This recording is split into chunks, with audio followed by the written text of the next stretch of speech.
Valentine's ডের দিনকে আমরা ভালোবাসা উদযাপন করি। আর ভালোবাসা কখনো একদিনে হতে পারে না। ভালোবাসা হোক সারা জীবনের। কিন্তু মানুষ সবথেকে বেশি ভালোবাসে কাকে বলো তো? নিজেকে। নিজেকে ভালোবাসা, নিজেকে প্যাম্পার করার মধ্যে কোনো স্বার্থপরতা নেই। আমি নিজেকে ভালোবাসি সেটা বলতেও কোনো লজ্জা নেই। আর নিজেকে ভালো রাখার জন্যে আমি কিন্তু সারা বছর খাই স্লিমিং টি। নিজে ভালো থাকলে আর হ্যাপি থাকলে কিন্তু আমি আমার চারপাশের মানুষগুলোকেও ভালো আর হ্যাপি রাখতে পারবো। তাই যেখানেই যাই এটা ক্যারি করি আর সকলকে বলি যে এই চাটা কিন্তু অবশ্যই তোমরা ইনটেক করো। ১ কাপ চায়ে ৩ ফোঁটা ডিটক্স আর দিনে ২ বার করে একটা করে এসিভি ট্যাবলেট।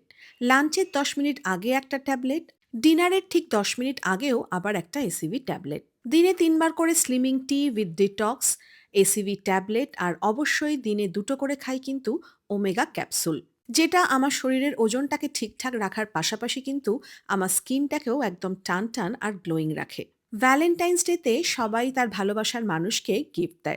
আর আমি দিলাম ভ্যালেন্টাইন্স ডেতে নিজেই নিজেকে একটা গিফট। স্লিমিং টি সেট, এসিভি আর নিজের ভালো থাকার আর সুস্থ সুন্দর থাকার প্রতিশ্রুতি।